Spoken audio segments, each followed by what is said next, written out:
Well, hello, everyone. Welcome to another World at War Comics podcast. Today, we have a special guest, Mr. Fish. If you're not familiar with Mr. Fish, he is an amazing artist and writer. Over the last 5 years, he has either written or drawn for about 68 different comic books. So well known within the indie comic scene. I currently went on his TikTok shop and purchased T-Man and HyperStrike, which is an amazing comic, and then the mighty KAAW, which is also incredible. Those are two of his three. He also has GreenZone of his own comics that he has created. And then, of course, he has partnered with several indie comic creators across the US. But check out our interview. Incredible interview. Had a blast with him. Can't wait for you to enjoy. Please remember, like and subscribe. And remember, as a fan of the podcast, if you love hot sauce, go to cienchiles.com and put in comics at checkout, and you will save 15% off all your hot sauces. All right, without further ado, here's Mr. Fish and I. Well, hello, everyone. Welcome to the World at War Comics podcast. Today, we got a special guest, Mr. Fish Lee. Mr. Fish, how are you? Thanks for joining us today. Man, I am greatly blessed. I'm happy to be here. I'm excited to get to talk with you and talk about making comics. It's a good day. It's a good day when you could talk comics in the middle of the afternoon, man. I agree. Oh man, I'm telling Yeah. So I came across you on TikTok. As you're following all these different comic publishers, right? I think the algorithm throws new people in your way once in a while, and man, I saw some of your art and like, man, I have to jump on that. So I went directly to your TikTok shop and got a few. Then I saw that you had partnered with Danny, who does Ace Blade, and I thought, oh man, that's even cooler. So then I reached out, man. I was glad that you responded and glad to bring you on. You got quite a history in comics. I didn't realize you had 60 plus different comics that you've done some art with, and your art is fantastic, my friend. Incredible, man. Thank you. I Yeah. really appreciate that. Yeah, Yeah. I'm halfway through the second issue of the Mighty Call right now, and that'll Nice. be the 68th book that I've worked on in the last almost 6 years. Like I'm creeping up on 6 years really quick. Wow. And that's just freaking crazy, man. I'm living my dream. It took like Yeah. into my 40s to get to do it, but I'm living Exactly. my dream, dude. Exactly. Hey, better late than never, my friend. Absolutely. Yeah, yeah. Well, let's kind of start at the beginning. Where did this passion for drawing begin in your life?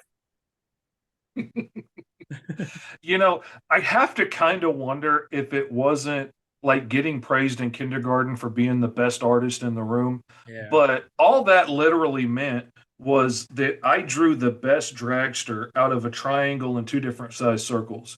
And then I started scribbling behind the back circle to make smoke. And then I Yeah. put smaller circles for hubcaps. And then I put another circle on top and drew a little spot on it to be the visor for a helmet. Mhm. And that put me leaps and bounds above like the other 5 year olds. Yeah. But that praise that I got then, I was like, oh, I'm good at this. Let's hyperfixate on this for the next 40 something years. And that's where it really comes from. Like, Yeah. I know my brain works differently than other people's. I have Tourette syndrome and autism and stuff, and my brain just works differently. Like some people can't picture things in their head. Some people see like a cartoony drawing of an apple. If you see say apple, some people don't see anything. Some Yeah. people see like a photo of an apple. I see like a three-dimensional form in my head that I can rotate around and look at from any direction. And like so that makes it easier when I'm Yeah. trying to envision a scene. I can move the whole thing around in my head, move the characters around. So the fact that my brain can do that makes my job a little bit easier. But the rest of it is 40 something years of hard work. I mean, that's 40 years of being locked away in a room drawing all day, sometimes 15, 20 hours a day. Like that's where the skill really comes from is Yeah. all that practice and repetition. It it's kind of a sore subject to me when people are like, "Oh man, I wish I was an artist, man." Like, no, you wish it was easy. Yeah. Like, I'm like, if you lock yourself in a room for 20 years, you can do this, Yeah. but Yeah. nobody wants to do that. Right. Yeah. Yeah. Exactly. Yeah. I mean, that's a really good point, right? I mean, I think people look at the final product but they don't realize all the work that went into that final product, right? Hmm.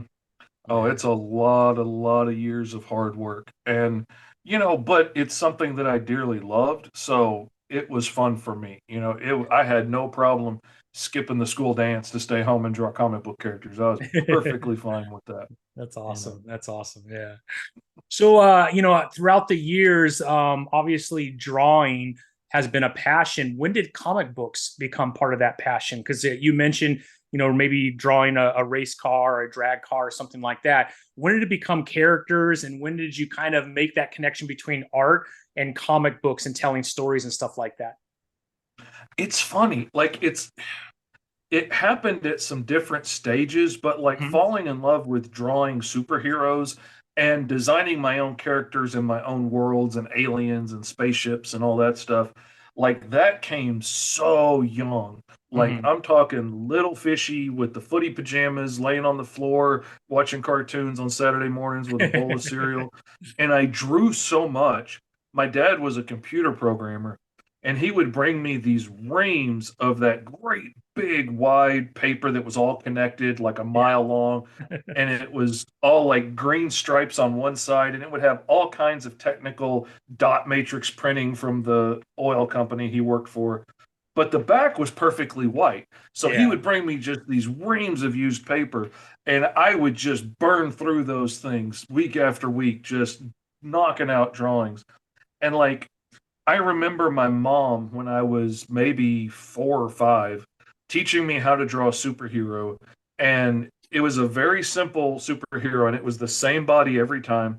But it started with like this little diamond shape for the trunks. And Mhm. then, there were two little straight lines for the waist. And then there was a little bit wider for the chest. And show me how to draw this really simple, little bit better than a stick man version of a superhero. Yeah. I drew that dude a billion times with a billion different costumes and a billion different capes and Yeah. masks and just creating character after character. And it was like 1980 something. It was, I think, one of the first episodes of Scooby Doo and Scrappy when that show came out.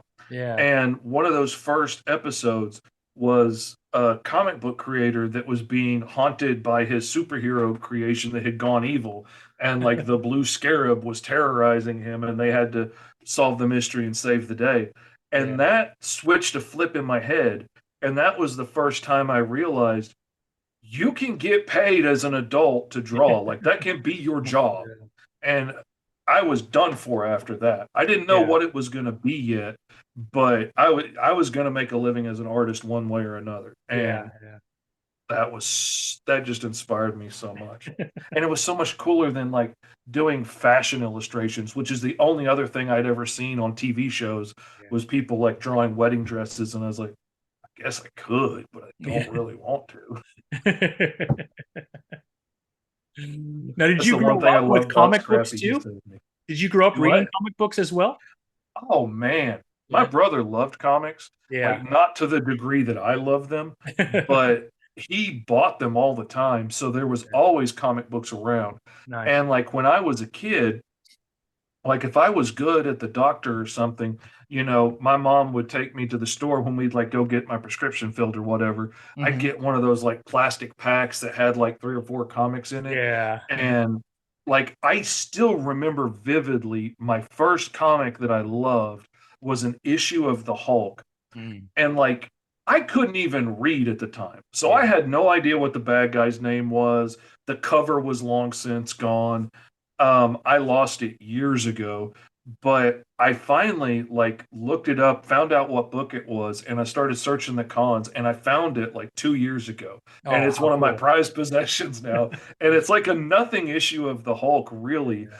but it was the one that I had that I fell in love with as a kid. It was the first one I carried with me everywhere, and I Yeah. like tried to copy the drawings out of and stuff. That's awesome, man. That's awesome. Got to start somewhere, right? It started Man, with it Hulk with goes you, man. so deep. That is so cool, man. That is so cool. So And I grew up in the era of like Super Friends, and the Hulk yeah, was on TV, and yeah, Wonder Woman and all of that stuff, and yeah, Batman reruns on TV. And like I was just it was everywhere when I was a kid. Everywhere, All yeah. the Saturday morning cartoons and stuff. So like I could not help but be inspired by it. And then the more I grow up and the more I realize my brain runs so fast and it's so creative, like this was the perfect avenue to be able to get all those ideas out and tell those stories and show off those drawings. Yeah. So it was my lifelong dream to get to draw comics, and now I'm finally doing it. Now you're doing it. Look at you, man. So, Mr. Fish, when did you first like professionally? Because you said you're about to hit 68 different comics that you worked on. What was that first comic that you worked on? Well, that depends on what you count. Because like I've done a lot of like ashcan comics over the years. Okay. Like my church did a series of little ashcan comics that we gave out because we did this feeding backpack program for the kids that are on free lunch, so they'd Uh-huh. have food to take home for the weekend. Because a lot of Nice. times school's the only place they're getting solid meals. So Absolutely. we Yeah. would pack these food backpacks, and we wanted to put something fun in. And my pastor was like, "Hey, do you think you could do like a comic or a coloring book or something?" I was like, "Oh, bet I'll do a comic book." And Probably the so best comic book ever, right? I did like 6 or 8 of these little black and white little like Christian superhero comic books that That's we gave cool. away in the feeding backpack. And the most touching thing in the world to me was like 4 or 5, 6 years later, my son's class had me in for like career day one day to talk about like what it's like to be an artist and the kind of things I needed to know from school that I use every day in my business. Yeah. And there were like 5 kids in his class that were so excited to meet me because they had collected every single one of those Oh, little wow. ash cans. And like that was so freaking touching to me as a Yeah. Yeah. creator. Looking back, they weren't that good. I packed way too much lettering and way too many words on the page and stuff, and I was knocking most of these out in a week. Yeah. So, like, they weren't the best, but they were fun and the kids enjoyed them. Um, I've worked as an artist my entire life. Like I literally started getting paid like in junior high drawing kids D&D characters, and Hmm. in high school I would draw portraits of guys' girlfriends so they could give it to them. Yeah. And I even got hired to do a logo for Georgia Pacific for one of the local branches when I was in high school. Nice. Design the sign for the high school, all kinds of different stuff.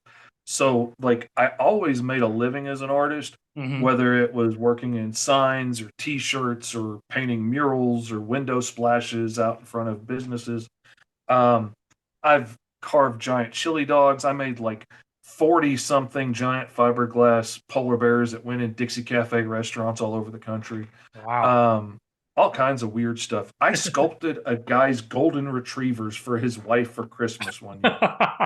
Getting them to look like golden retrievers is easy enough. Getting them Yeah. to look like brother and sister golden retrievers and not look like each other, like look like that was one of the biggest challenges I ever had in my life. Oh, wow.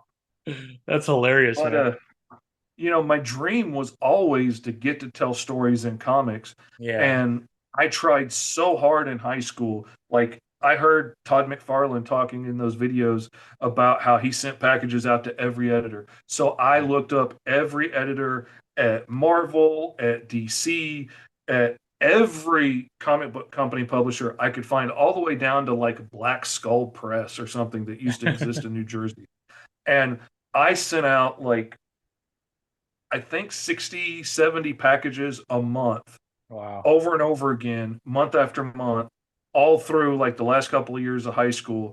And then when I graduated and I moved to Mississippi and I had to start paying my own postage instead of using the postage machine at my mom's office, ooh, that got a lot harder to send Yeah. out 60 packages. So it got cut down to a fewer numbers. Yeah. um, I wish I had kept the thousands of rejection letters that I got over the years because I had some amazing signatures in there, but I lost them in a move somewhere along the way. Yeah. Uh, but I went to college at one point, studied 3D computer graphics and animation, and I got hit up by Black Skull Press that had a package from me from like years before, and they're like, "We want you to move to New Jersey and work for us right now." And I'm like, "Well, I'm in college. I've got like 5 months left to go." And they're like, "No, you have to come now or never." And I was like, "Well, forget you. I'm Yeah. fixing to graduate and start doing video games and make a fortune." Uh, Turns out that didn't happen. Uh, But like my whole life, I've wanted to do this. But like when I yeah. graduated, you couldn't send high res files across the internet. Like it took forever to get an image across the internet. And Yeah. that was not going to be high resolution. It was so hard to connect with other people that were into comics and stuff. Like if you didn't happen to work with somebody that was into this, you Right. weren't going to meet them. Like it's not Yeah. like high school where you're packed with people from all over town and the 10 kids that like comics like, can group up in the lunchroom. Like if you don't just happen to run into them, you're not going to meet them.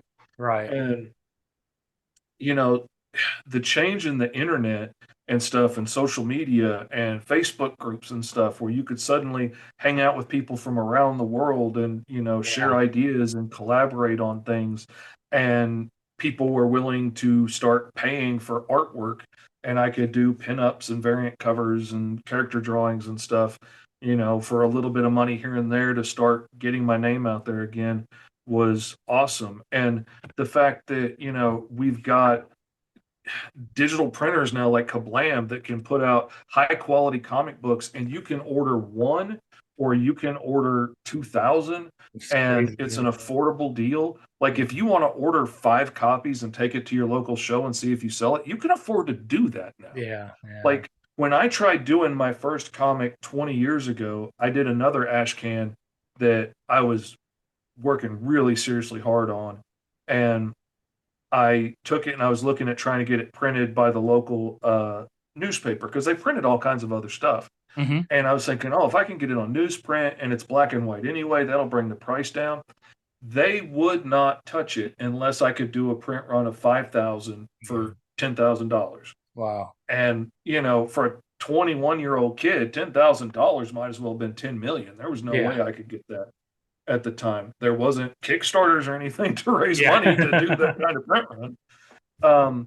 But then all of a sudden the whole world changes and you can send high resolution files across the world and you can work with writers from around the world. And, I'm getting jobs from people in Canada and the Philippines and Ireland and all over the place. And you can get the books printed cheaply. And there's things like Kickstarter where you can get funding to help get the books produced. And all of a sudden it got really easy. And that just so happened to match up at the point in my life where, I mentioned I have Tourette syndrome, and a lot of people don't know that my Tourette syndrome is really pretty severe. I know a lot of people think it's the swearing disease, but Hmm. that's kind of like saying cancer is the disease that makes your hair fall out. Yeah. Yeah. Well, some people with cancer get treatments that happens, but that's not what cancer is. No, I know my mom had it. It makes your hair fall out. That's what it is. Right. No, Mm-hmm. that's a very myopic view of what Tourette's is. Like Hmm. 15% of us with Tourette's happen to have a subcondition that might make us yell out inappropriate things called coprolalia. But you can also get that from a brain tumor. You can get that from head trauma or all kinds of other things. You can get that with Alzheimer's. Right. Like it can be a part of it, but it's not the whole thing. For Hmm. me, I shook so violently and constantly all the time that I was like trapped in a wheelchair or my bed for 15 years. Mm. I couldn't walk, talk, or see most days. Like my eyes would be clamped shut, my jaw would be clamped shut. I joke that my kids are fluent in grunt because, like, for most of their lives, they had to learn how to understand me when all I could say is, Yeah. but they knew what I was saying and they knew what I Right. needed. And it made them such compassionate, amazing boys. I'm so proud of them now. They're That's amazing, man. awesome. Incredible. Um, but so I went from being able to do anything I wanted to do, painting murals all over the place, traveling around doing all kinds of cool things, to all of a sudden, slam, I'm stuck in a wheelchair, blind, unable to talk most of the time. And that's how I spent the better part of 15 years, just violently thrashing in my bed or my wheelchair. Hmm. And thankfully, due to some amazing friends that I made in, like Facebook groups and stuff full of Yeah. people with Tourette's, I learned lots of things I could do to try and manage my Tourette's and try and surf the waves rather than trying to stand in the ocean and fight against the current. Like, you're Right. going to get overwhelmed. Yeah. But if you learn to surf the waves and let the ticks flow through, then that tick goes through and it's done, and we'll wait for the next one to come. When I Yeah. tried to fight it, that's when everything built up, and next thing you know, I'm seized up on the floor and I can't Yeah. walk and talk. And like, I have given myself so many concussions over the years from Hmm. shaking my head so violently that if I shake my head no too hard, I will give myself another concussion. Oh, wow. Like, I have to be actively careful when I imitate, when I start talking about my Tourette's, that I Hmm. don't shake my head too hard, or I'll be in bed for the next 3 days with a Yeah. concussion again. Wow. Wow.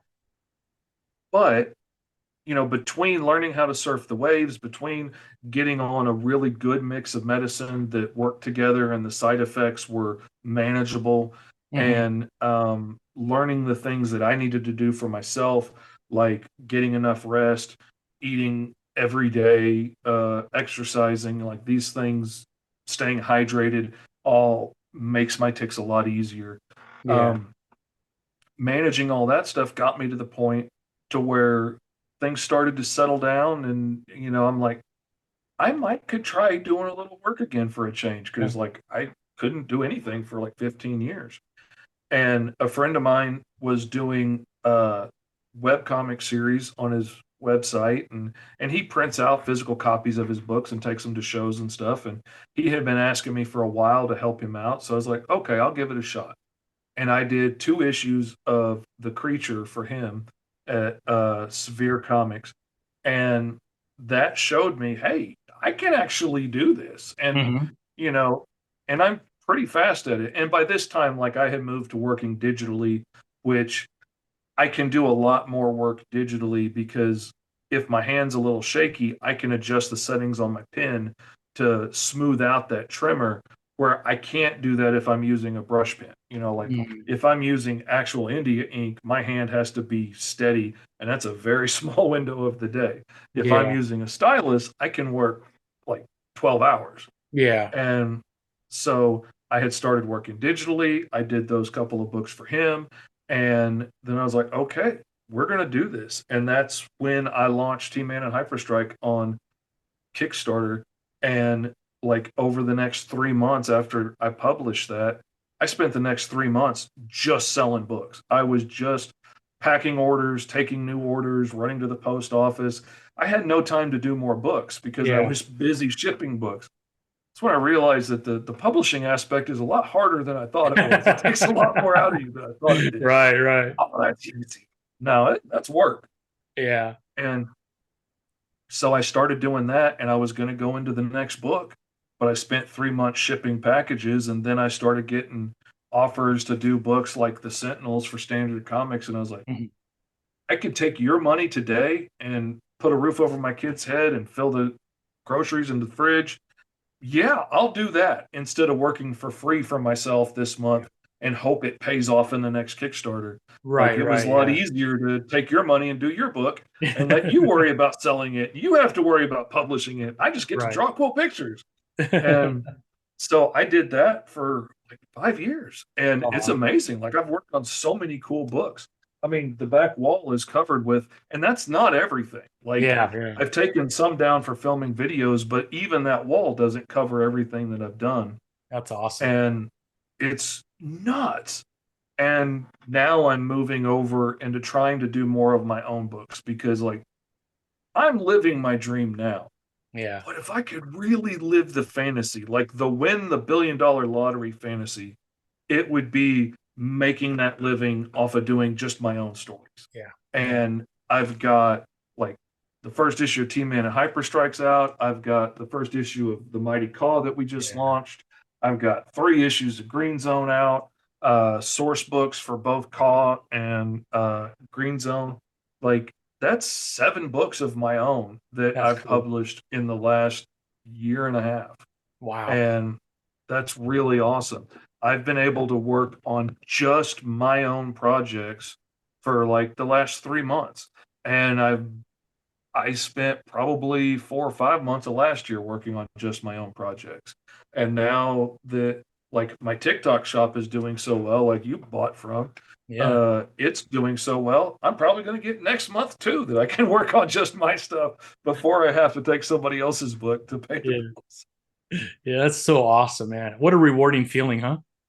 Oh man, Yeah. it All that work it's is just paying off. and to know that other people enjoy it, Yeah, of like course. the Yeah. comments I've gotten from KAAW have just been, it has just tickled me because it's different than a lot of the stuff that I do. And Yeah. it's definitely like more violent than Yeah. some of the other stuff that I do. For sure. For And sure. just people being like, oh, dude, this is so amazing. I'm just so mad that it's over. Like, where's the next issue? I'm like, Yeah. I'm working on it, dude. I got the penciled. I just got to ink it. Yeah. But I've spent the last week packing orders and shipping them out. I haven't worked on my book in a week. Well, like we talked about earlier, man, these are really nice problems to have.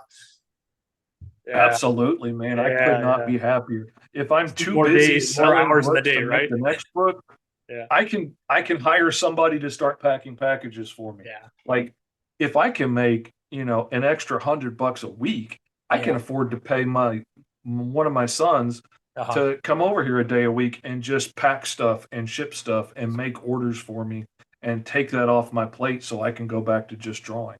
Yeah. And that's not a big goal, to get to be able to pay him to do that. So Yeah. Yeah. fingers That's awesome. crossed. Fingers crossed, man.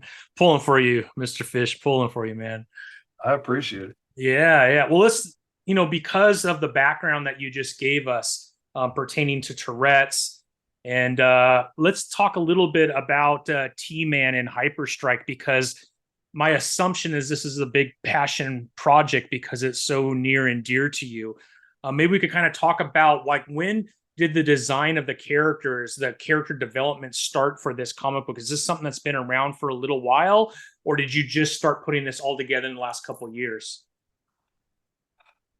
I had the idea and the character came out pretty much fully formed, like which Yeah. is really sounds kind of cocky, but almost all of them Yeah. do. Yeah. Like the Mighty KAAW, you can see in the source book the very first drawing I drew of him, and it's only nominally different from this one. Like just Yeah. minor changes, like the size of his hands and the Yeah. scars on his body. Yeah. Um, but T Man was pretty much the same way. At first, I drew him like a lot bigger and bulkier and more cartoony, and then I Yeah. dropped him down to more of a regular superhero. Yeah. Um, because like I didn't like what that was going to have to do to the rest of the world to have to make it that cartoony to match him. Yeah. Yeah. But the idea came to me, and I got to go back a little bit though, Sure. Yeah. Please. because like when I was crippled in a wheelchair and I can't walk, talk, or see, like sometimes I would only be able to get like one eye open, maybe, and maybe I could only move one thumb, which was Mhm. enough to work the joystick on my power wheelchair. But like I couldn't really communicate with my kids in the room. I couldn't talk with my ex-wife. I couldn't talk on the phone.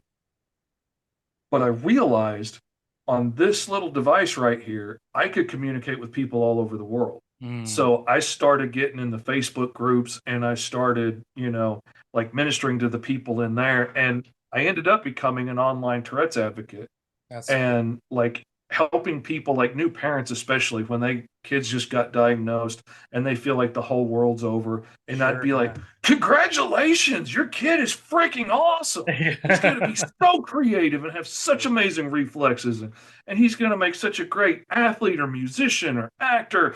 He's going to be so awesome. And Yeah. yeah, maybe your kid's going to tick a little bit, but that's just our bodies burning off all the extra awesomeness, and Yeah. it would really help them like reframe their attitude about it and quit mourning for all the things they've assumed their kid is going to lose and Yeah. start focusing on the things that make their kid awesome, Yeah. and all these things that are special about their kid. Hmm. And so I spent all of my time investing into that phone and Yeah. into Facebook groups and stuff, and I met so many hundreds of people, and really I got to be a blessing to a whole lot of people, which was amazing. But I kept running into the same problem over and over again, where I would meet these adults, whether it was like at Tourette's conferences or online, I would meet adults that, you know, maybe they blink a lot, maybe they sniff a lot. I met one kid who he was 19 years old. His life was over. He Mm. was living in government housing. He was already on disability. He can't get a driver's license. He's never going to be able to get a job. He's never going to be able to get married or have kids or do anything with his life. So, what's the point in even going forward? Yeah. Because he blinks all day, he sniffs a lot, and a couple of times a month he yells out the F word. Yeah. I'm like, dude, man, what can you not do, man? You can Yeah. go get a driver's license, man. You can drive. You can work anywhere. I know 100 places I could get you a job at right now in the back. They don't care how much you cuss in the back of the shop, man. Yeah. I can get you a job. I can Yeah. find your girlfriend. Like, you could seize the world. Yeah. It's like, I didn't like to throw it out there that, like, man, I'm literally sitting in a wheelchair talking with one thumb. I've been waiting for 4 hours for my wife to get home to help get me out of this chair so I can go pee. Yeah. Like, you've got it made. I haven't ate all day because I can't get to the kitchen to feed myself. Right. Like, Right. you're living the dream, dude. You could do Hmm. anything. But when he got diagnosed and his dad found out that he had an incurable hereditary neurological disease, he decided his kid was broken. And Mm. so he's broken. And there's no fixing that. That is a Wow. fundamental part of who he is. His Yeah. identity is that he is broken. And try as I might, I have yet to be able to figure out how to fix that in a grown adult and Yeah. convince them that they're not broken when they've got 20, 30, 40, 50, 60 years of knowing that they are. Yeah. Yeah. But it hit me like, if I could get to the kids, if I Yeah. could get to them before the world beats them down and tells them what a freak they are and how broken they are, like, if I could get to them then and remind them of how awesome they are, tell them that it's okay to tick loud and proud and be who you are, and help them find the hero in themselves, that all the things that make them special. Like, if we could focus on that, then maybe that will help carry them through, into adulthood. Like, I even made these little silicone bracelets when I did the campaign and sent them out with all the original books to the Hmm. Kickstarter that say "Tick Loud and Proud," just so they could have something with them to Yeah. remind them, like when people are picking on them and stuff, Yeah. that, hey, they're okay, they're special, they can be who they are, and their Uncle Fishy loves them. Yeah. It's And awesome, man. so it was purely aimed at inspiring the kids and uplifting them. And the idea just hit me one day of, what if, somebody had the combined abilities of everybody in the world with Tourette syndrome. And, in the book, there's like this T force that goes throughout all of us and makes us all special and makes us all so creative and thoughtful and makes us great writers and scientists and comedians and all kinds of things. And that T force is what he's tapped into. It's actually the gem on his belt that I was going to Yeah. go into in later issues, uh, that lets him tap into that. And so he's the living embodiment of Tourette syndrome. So he has all of our combined brilliance and creativity and strength and speed and agility and reflexes, which makes him, basically Superman. And then he has all of our combined ticks, which is just kind of funny. And Yeah. he can Yeah. scream with a million vocal ticks and knock down giant monsters. And he can vibrate with a billion motor ticks and, like, knock a bank vault out of the wall and stuff. And it was just totally designed to be fun and inspiring. And I wrote the story, and it was okay. Wasn't perfect, so I rewrote it and I rewrote it.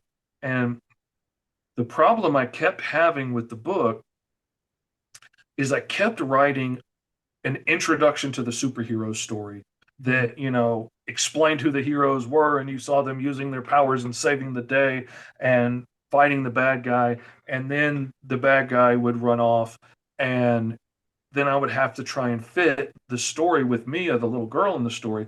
I'd have to Mm. try and fit that into like 4 pages. Yeah. And it just wasn't enough time to Right. make you care about this little girl to have that much happen in Yeah.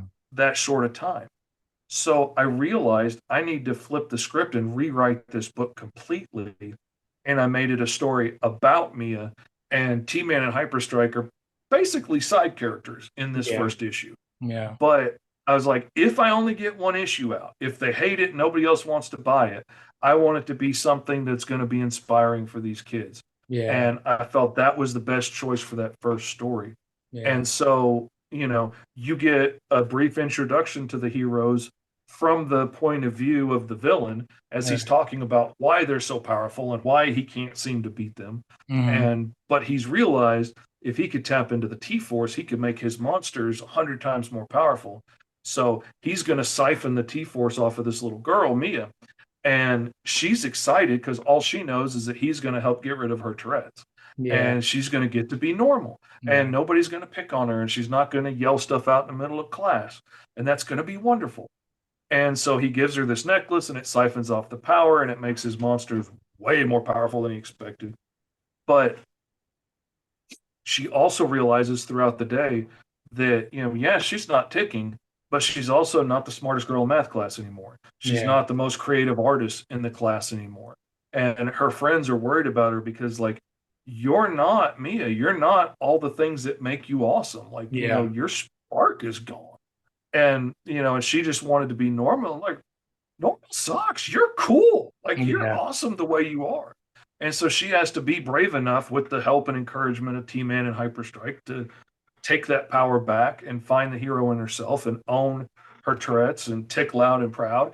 And she becomes her own hero. It's freaking amazing. I'm giving myself goosebumps just talking about it. That's so cool, man. Um, the letters I got from kids all over the world. Because, Yeah. like, in that first 3 months, I sold like 400 issues without even hardly trying. Yeah. Like, I mean, it's for the Tourette's community. If they find something that they could get for their kids, it's about them.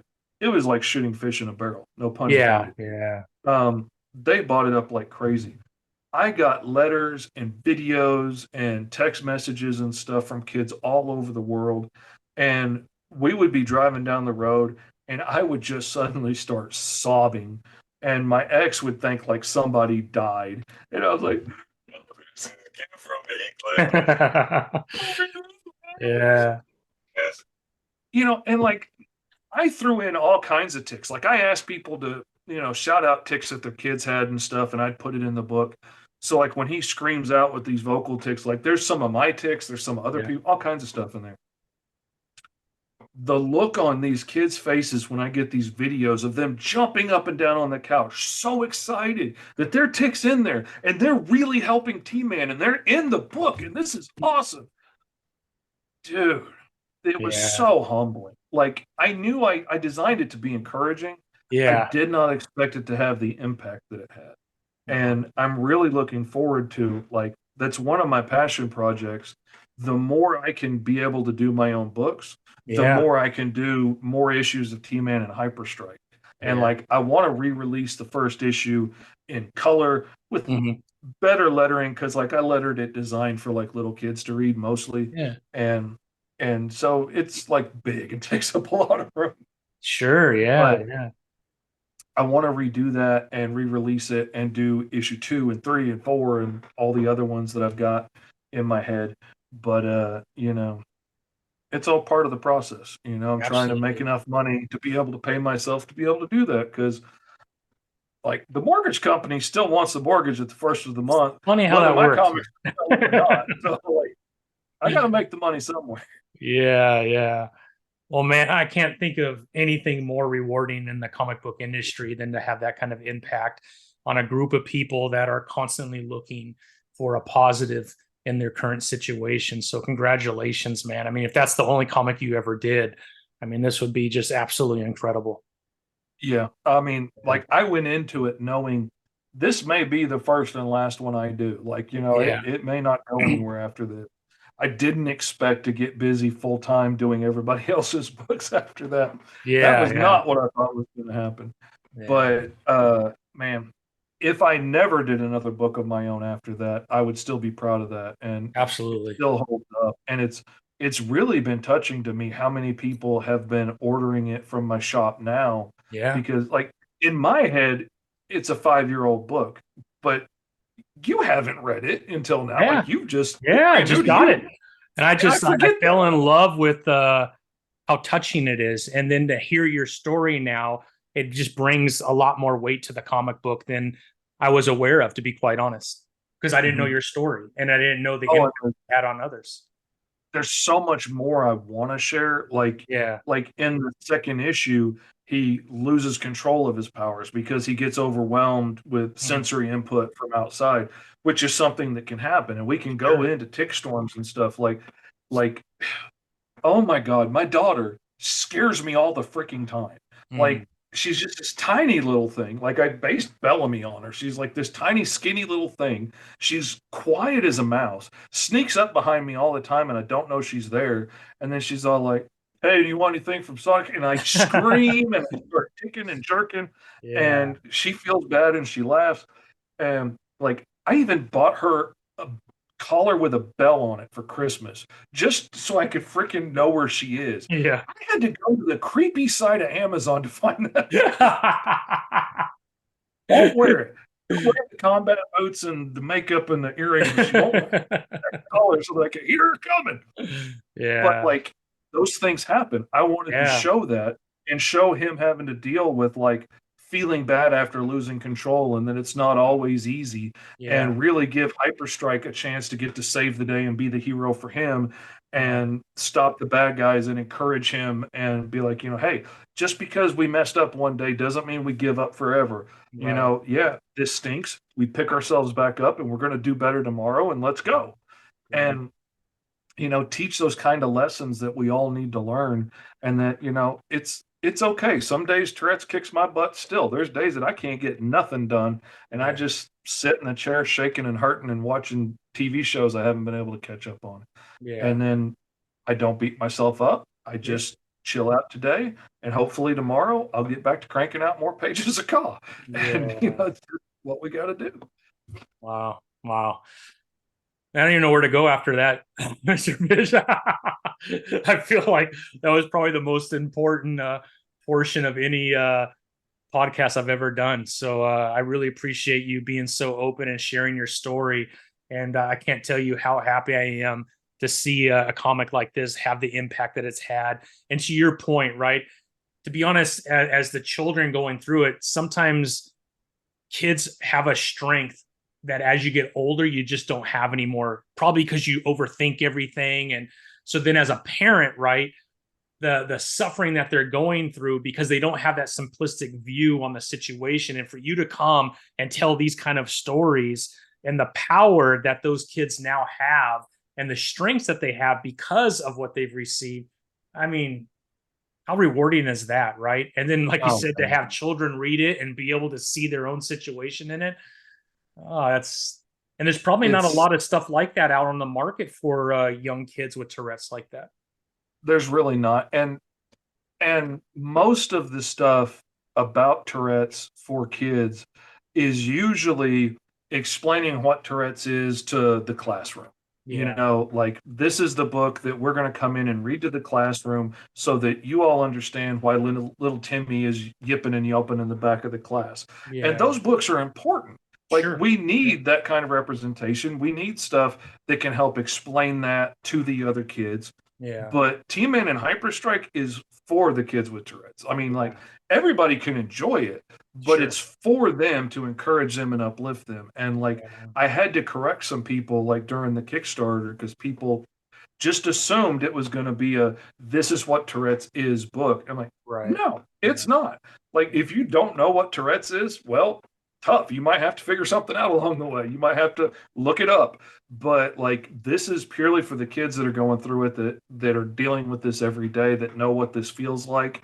And that's what I'm going for. And that's why I'm really hoping to get to do more issues of this because I dearly love it. And I've had some amazing friends in the indie comics world that have characters that I dearly love.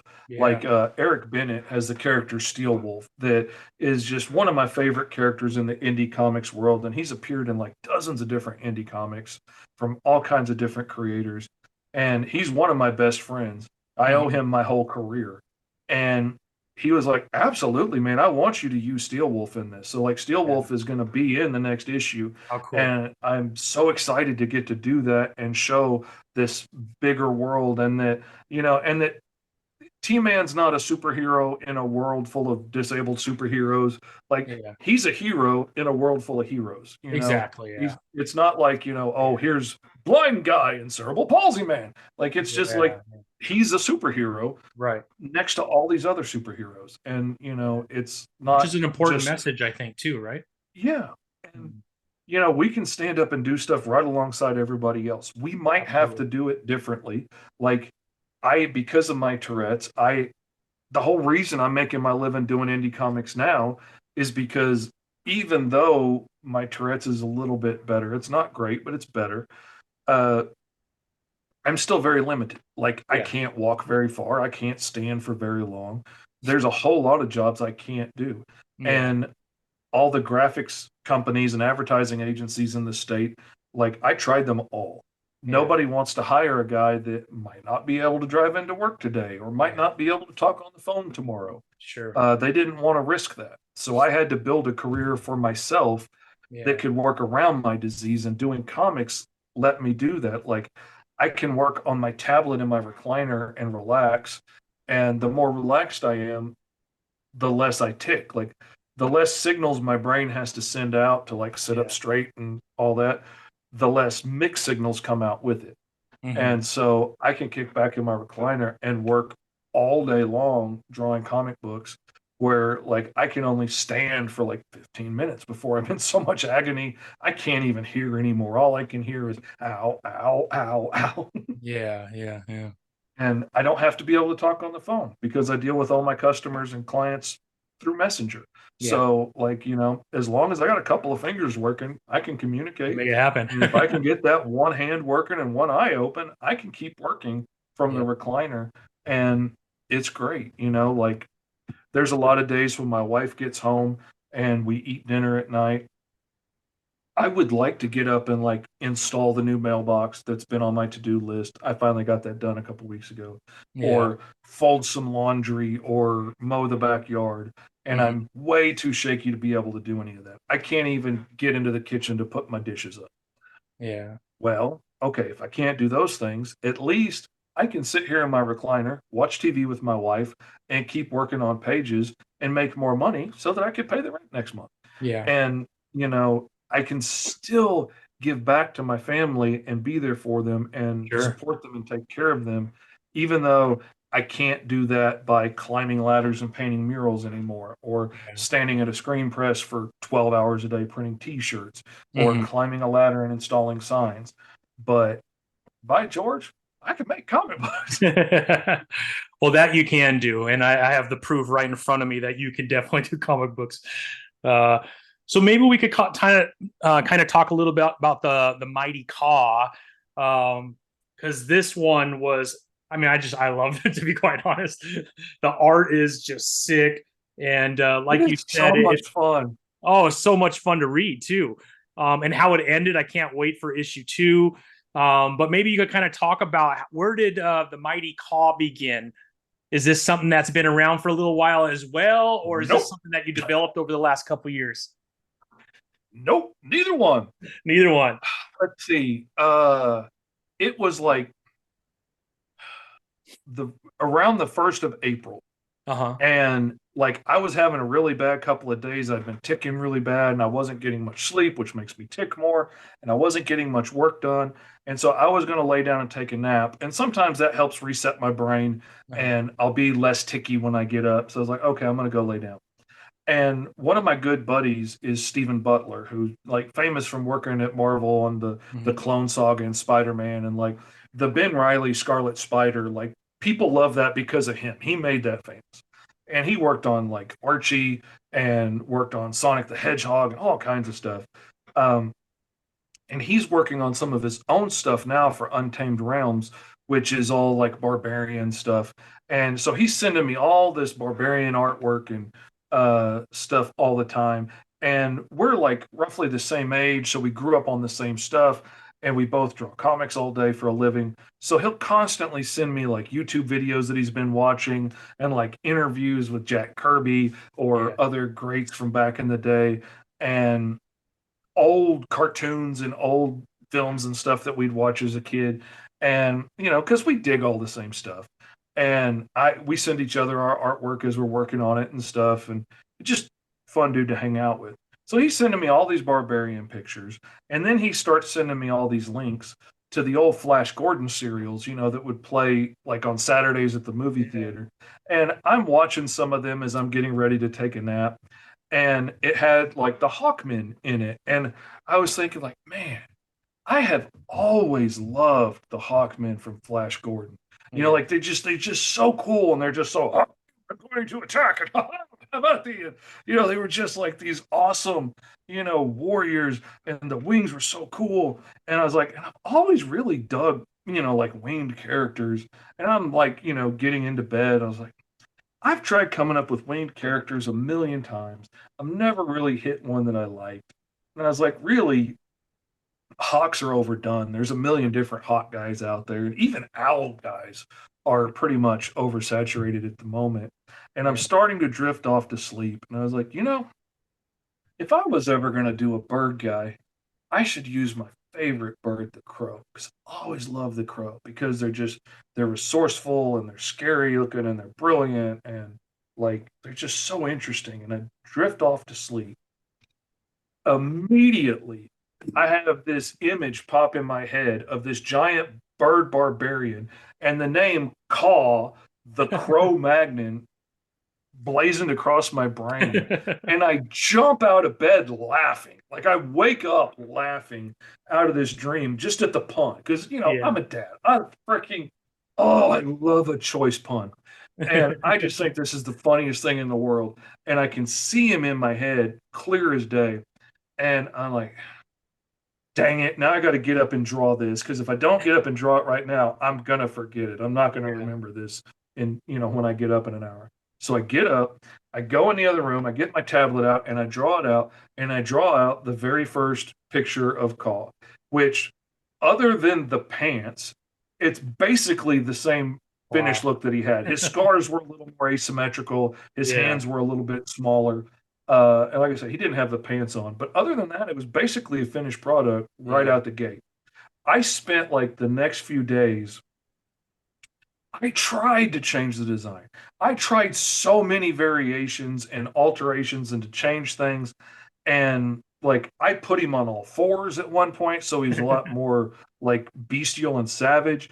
I took the wings from some angel characters from another book that fell through and never got made, and I put wings on his feet and on his head, and I was like, oh, that's too much. And so I ended up like honing it down. The only thing I kept from the changes was I ended up enlarging his hands to those giant, massive meat fists, and I put the pants on him, and he's freaking awesome. He is And awesome. all of a sudden, all of these ideas for his world start springing out of my head, and I'm like, well, I really need to get back to the book I'm working on, because I was working on Atomic Chimp at the time, and it was a short story, which went in my favor because it's only 8 pages. And so I was like, well, I can take a minute. So I was like, I need to write these ideas down before I lose them. So I open up a Google Doc and I make some bullet points, and I'm like, I'm just going to knock out a couple ideas real quick. I laid out the first like 26 issues and have them all outlined, ready to go. And I completely wrote like the first 2.5 issues, scripted out, and in like a couple of hours. And I've got all this stuff laid out already. And I was like, oh crap, that's a lot. I was like, okay, I need to get back to work. So I start working on Atomic Chimp, but all the ideas of all these characters I just came up with and put in the script are bursting out of my brain. So like I start drawing some of them out, and all of a sudden I've got all these bounty hunters and stuff that are going to show up in a couple of issues. And I do an art stream on Tuesdays and Thursday mornings on like all of my Mr. Fish Comics channels on Facebook and YouTube and Twitch. And I used to roll up characters randomly. Like I've got a Castle Grayskull dice tower I made up there on the shelf behind me. And I would roll the dice and pick random superpowers off of what we rolled and make up random characters. And one day on the show, I just come up with this idea. I'm telling everybody how excited I am about it. We roll up this character, And he had such an unusual group of powers that as I started drawing the character out, designing him, I realized this is the big bad that I've been needing for my story. And then I realized, oh, wait a minute, because of his powers, this can also be the big bad that's going to show up in Green Zone pretty soon because like he's the quantum man. So Yeah. like he exists throughout the timeline. So like it's a funny, weird tie-in between the two books that a supervillain from like, this generation, a million years in the future, ends up being the villain in KAAW down the road. But so he becomes the quantum king for KAAW's storyline, who's going to show up soon. Yeah. And all this stuff just starts erupting out of me like a fire hose. From the time I woke up with the idea to 30 days later, I had the whole first issue finished. I had like the first 26 issues outlined. I had a Teespring store set up with merchandise where people can buy like the Mighty KAAW t-shirts and hats and whatnot. I had a Patreon set up so people could back me and people can subscribe on my Patreon and get this stuff sent to them every month. Yeah. And then I got the Kickstarter made and launched like all within 30 days. Wow. This is done. Like from it popped in my head to being done. This is a one of a kind thing. Like Yeah. Green Zone, I had in my head for 10 years before I actually put it down on paper. Yeah. KAAW just sprung out of nothing and will not stop. Like the ideas just keep coming. And I just keep jotting them down and adding them to this long list of notes. Yeah. And hopefully I get to do them all. Yeah. But like you said, it's a quick book, like it's a fast-paced book, it's a short book, and I really wanted to keep that kind of Flash Gordon, serial feel to it, Yeah. like those short cartoons that used to be in other shows, like Bozo's Circus and whatnot. Where like you come in, it's like when we last saw our hero, he was hanging off a cliff, and then bam, bam, action packed, beat the monster, save the girl. Oh no, he's fixing to fall into a volcano. Will he survive? Tune in next time. Like I Yeah. really wanted that kind of vibe to it, Yeah. and I wanted to keep it at something short enough that I could print them cheaply to get them out to people more affordably. Because like Yeah. this book is definitely cheaper than Green Zone, like in my shop. I wanted to be able to get it out quickly, affordably, and like if I didn't have other stuff to do, like if I didn't have to pack 100 orders from my TikTok shop, I could knock one of these out a month easy. Yeah. Yeah. So that's what I was shooting for. I want to be able to get it out regularly. And if keeping the episodes a little bit shorter helps me do that, I wanted to give it a shot. Yeah. Maybe everyone will hate it. I don't know. But so far, everybody's really been enjoying it. Yeah. So I'm going to keep it up. Yeah. Well, that's awesome, man. I really enjoyed it. The one comic I haven't got yet, now I got to pick it up, is Green Zone. So maybe you could talk a little bit about Green Zone because I haven't had the chance to take a look at that one yet. Oh, man. Dude, I love Green Zone. Green Yeah. Zone is an awesome book. It takes place in a world where it's illegal to be born a genome with superpowers. Mm. So if you're born a genome, you automatically lose your citizenship. They shove you into the green zone and forget about you. Wow. There's the blocks that people live in that are these gigantic, overbuilt ghettos, Mm. so like you can't blast through it with your laser vision. And you just get forced in here into squalor. And the world forgets about you because you're a supervillain waiting to happen. No Mm. good comes from having superpowers unless Right. you're one of the handful of professional heroes that people like. But they don't usually look like our boy Virgil, who's an 8 foot tall lizard monster looking guy. Yeah. He looks like a terrifying monster. He is the sweetest, kindest soul you could ever possibly meet. He's a very terrified guy. His only real ability is he's scary looking. And when he gets really terrified and his blood pressure shoots up, he sprays blood out of his eyes. Not a great power to have. Yeah. Um, he's just a scared kid in a giant body. And the only thing he wants to do is get out of the green zone, open a little bookstore, hide in the back, and read books for the rest of his life, pretending to be anything other than a big scary monster. Mm. And he can't do that unless he gets his citizenship. So he has to prove to humanity that he's not a threat by serving the greater good for 5 years. So if you can make it for 5 years in the Army, the Navy, the fire department, or in this case, the police force, then you can get your green card and move out of the green zone. So this scared, timid guy who only has a fear reaction of spraying blood out of his eyes and getting dizzy has to risk his life for 5 years to try and become a cop. And there's nothing he hates more than the cops, Yeah. but he hates living in the blocks more. So he's Yeah. going to risk his life to try and do it. Uh, One of the other characters in the book, Bellamy, is this is the one I based on my daughter. She's like Mm. 5 foot nothing. She's like 90 pounds. She's just a little slip of a woman, but she's covered in these razor sharp quills all over her body. So if she bumps into somebody on the subway and sticks them, she could go to prison for the rest of her life for Mm. unlawful use of supernatural force. Because if you use your powers without permission, you're done for. Yeah. So she is constantly afraid. Her body language always shows it. She's uncomfortable in her own skin. She's always looking over her shoulder. She just doesn't know how to deal with people. She doesn't know how to live in this world, but she's tired of this life. She wants to get the life she used to have back. Yeah. And so she's willing to risk it all to become a cop. And she has to figure out, how do you take down guys that might be 8 foot tall monsters and not accidentally stick them in the process and go to prison for it. Like, Right. it's an intimidating thing for a little girl to have to do, but it's her only way to a better life. Mm. And then you've got characters like Danny Kim here. He's Virgil's training officer. He just looks like a Korean kid. Like, he doesn't look like a genome. If he didn't have the green stripes on his uniform to mark him, nobody would know. He Hmm. can walk out of the green zone anytime he wants to. His dad looks just like him, except he's a lot shorter. He's a career police officer. He's one of those genomes that believes, if I work 5 times as hard as the human officers and prove that I'm a good officer, I'll break that genetic ceiling someday and I'll get that promotion.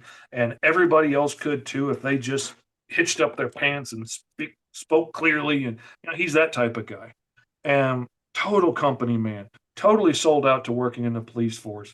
And kind of a little bit hates other genomes, but Danny has grown up outside of the blocks. He grew up in like a mixed high school. He's had a charmed life. His dad is the boss. He knows he can't get fired, unless he like shoots somebody. Yeah. Um, so he's just a fun-loving, goofy dude that's all like, "Hey, how you doing, man? Let's have a good time." Oh, you know what I'm talking about? I bet you're good with the ladies, aren't you? Like, he's just a loudmouth, goofy dude, always hitting on the girls, doesn't take his job seriously at all. He is completely unaware that his life is different than Virgil's life, who grew up alone in the blocks, Mm. digging for food out of dumpsters. He went to a comfy high school, lived in a comfy house, but he's all like, "Oh man, I know we're genomes. I got you, blood." He has no idea Yeah. how different Virgil's life is. And he's completely oblivious to that fact of how privileged his has been. But we get to see all these different levels. There's like people in the book that you're going to find out were like late bloomers and didn't look like scary monsters a couple of months ago, and now all of a sudden they do. And so they don't know how to deal with other genomes. They don't know what's going on, and like, they're scared of genomes, but they're a scary genome. Why do you act like this? How do you not Yeah, know man. how you look to humans? Like, doesn't know they can't just walk up and tell people what to do like they always have. Uh, there's so many different variations, and like, you get to see people coming from all these different walks of life. People that, like, one of the guys, Brooks, in the book looks like a purple antelope, like has these giant antlers and stuff, and they bully him in the first issue. The guards are harassing him when they get sent in for random genetic testing because they picked the 3 scariest people that showed up for work that day. And like, Mm. oh, surely Virgil's not human. He has to be a monster. And Yeah. if your genetic makeup gets like more than 49% off a human, then technically you're an animal and you could be put down, like you don't have any rights Oh, anymore. wow. You're not even a genome anymore. You're livestock at that point. And when they look at Virgil, they're like, he's an animal. He's not a human.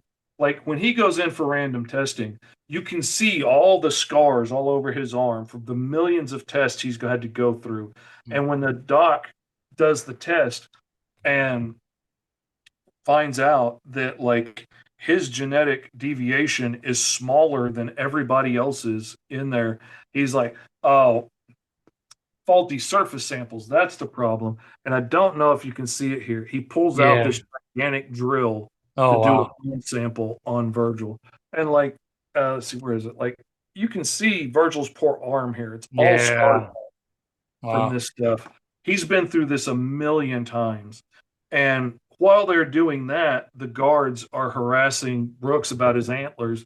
So you're not going to be able to wear your hat with that. You know, are you going to be out of uniform? Are you too good to wear the full uniform? And he's like, well, they told us in the academy they'd make exceptions. Like, oh, so you're better than us, huh? Mm. And they pull out a grinder.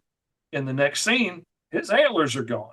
Oh wow. And then like after roll call and they get assigned to their training officers, he gets assigned to the laziest training officer in the world that sleeps through his whole shift. He's just one of those dudes that like, if I write 3 tickets, they won't fire me and I'll make it to Yeah. 5 and I'll get my citizenship. I couldn't care less. And he's looking at Brooks with his antlers cut off. He's like, why did you let them do that? Didn't they tell you in the academy that they have to make exceptions? Like, you don't have to wear the hat. None of us are wearing the hat. And he's just sitting there with his antlers cut off. Oh wow. Because the human guards can bully you. Because what are you going to do? Yeah. If you mouth off to them, if you throw a punch, you're going to prison. Yeah. So, you really get a feel for how stacked against them the deck is. Yeah. And it just, the first 4 issue arc follows their first shift on the force. And by the end of issue 1, you see some of our group getting assaulted by human police officers. By the end of the second issue, there has been a major attack and a major catastrophe. The third issue starts with like this gigantic overarching view of the city with a giant fireball crater in it from the attack. And Mm. now, how are they going to react? What are they going to do? This is where everybody really shows what they're made of. Hmm. And, and this is like 2/3 of the way through their first shift. Oh Like, this wow. isn't done with the first shift yet. That's crazy. It's a crazy world that they live in, but there's so much meat on this bone to tell such Yeah. juicy stories. Yeah. And much like KAAW, I've got stories outlined for this thing that could keep me busy for the next 20 years on Yeah. GreenZone. If people like it, we could get this thing to 300 issues, before I die, hopefully.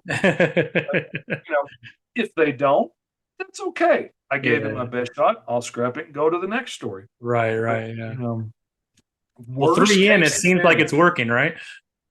it's doing pretty good right now. But Good. worst Good. case scenario, if they don't Yeah. like GreenZone, if KAAW turned out to be a flop and nobody comes back for another issue of T-Man, my fallback is going back to drawing awesome comic books for other people for the rest of my life.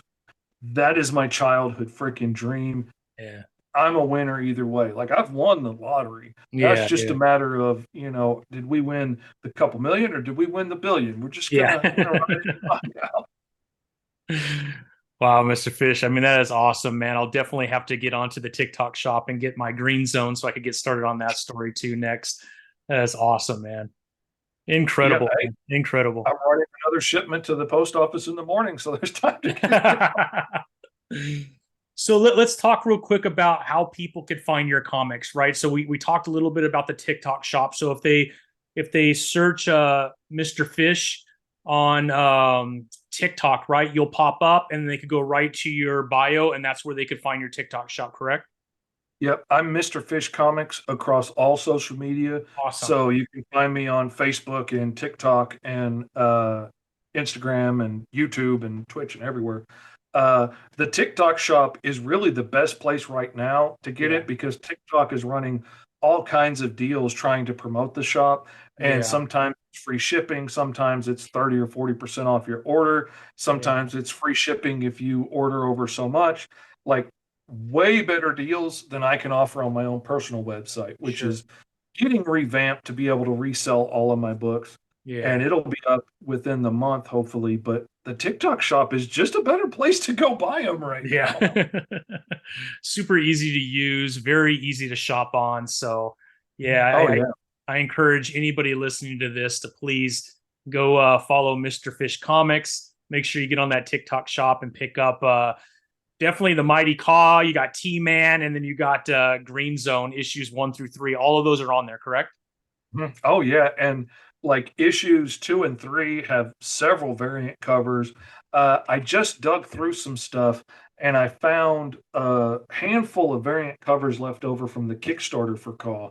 So there was like two of one of the covers my buddy Lee Gaston did. There was like five of the painted cover I did, and I think maybe five of the Barbarian homage cover that I did that has like all these barbarians on it from like the old cartoons and stuff. Like it's got Conan and Red Sonja, He-Man and Skeletor and Gru the Barbarian and Cerebus and uh Bobby from freaking the D&D cartoon. Like everybody is in there. Even Black Star is in there from before He-Man days. Yeah. And there's a couple of copies of that left on there. There's several variant covers and stuff up there. The source books are on there. Like the Mhm. cost source book literally just got to me off the presses like Monday. I got that Oh wow. shipment in, and I've already sold several of those and just shipped them out to the Kickstarter backers and stuff, and shipped them out to my Patreon backers because that was this month's book for the Mhm. people that subscribed. And next month will hopefully be issue 2 of KAW if I can get it done between shipping books. Yeah. And and then either probably Green Zone or maybe even T-Man after that. Yeah. And but I also have a stockpile of books that I've done for other creators that I like have the rights to be able to print up and sell copies of. Yeah. So, like, if I ever get stuck and I'm too busy, I've got lots of copies of like the Sentinels that I can send out to my subscribers and Mhm. stuff. So, there's never not going to be a book going out each month. Yeah. But Yeah. so, anyway, that's a great place to get in if you really want to buy in and get them sent to you every month. And it's a Yeah. better deal in the long run price wise. Mhm. Uh, but you know, if you want to just check it out, the TikTok shop is absolutely the place to go. Their deals are incredible right now. Yeah. Yeah. Well, Mr. Fish, I can't tell you how much I've enjoyed our time together. Thank you so much for sharing your story. Again, get on that TikTok shop and make sure that you're getting your Mr. Fish comics. I mentioned you did mention on one of your TikToks that you were able to find a few more of the Ace Blade issue Yes. 1 as well, which you did this cover that has your character from Green Zone on with Ace Blade down here, and of course we got the Mighty KAW T-Man, and then all the awesome stuff that you just mentioned about Green Zone. So quite to, quite a bit to choose from. You've been a very busy man, to say the least. There's a lot on there. You can even get like the sketch covers of KAW and Green Zone. Like if you want to pay the extra money and get Yeah, custom artwork on there, I've sold several of those so far. very good. Um, it's there's lots of cool stuff on there. And yeah, I just found another little stack that was hiding of the ones from Danny. But Yeah. like out of the ones I put in the shop, only like two or three of them are signed by Danny too. So if Okay. you want both those signatures, you got to get in now because they're going to be gone quick. And once they're gone, you just get my signature. Yeah. Yeah. Well, Mr. Fish, thank you so much for joining us today. Really appreciate you. Really appreciate you coming on. And man, I this will go down as one of my favorite podcasts, my friend. Really appreciate you sharing your story, and could not be prouder to know someone. Absolutely, man. This has been a lot of fun. It was a great conversation. And I got to say, your toy shelf is impressive.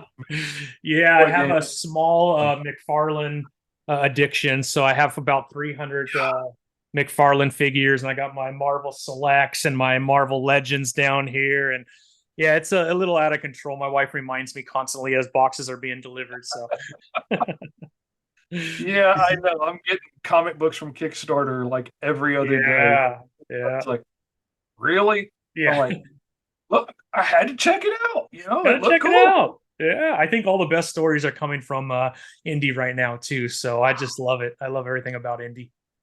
There's so much cool stuff It from really for is. cats in outer space to just all kinds of stuff, man. There's no end of awesome stuff out there. Yeah, yeah. No, I agree. I agree. All right, Mr. Fish, I hope we could do this again soon. Especially as you start to come out with maybe issue 2 of the Mighty KAAW and some of the other stuff, or T-Man, whatever you're working on. You're always welcome on the show. Thank you so much for joining us, and I hope you have a fantastic rest of your week, my friend. You too, man. Have a great day. And thanks again for having me on. It was a lot of fun. Yeah, I agree. I agree. Take it easy.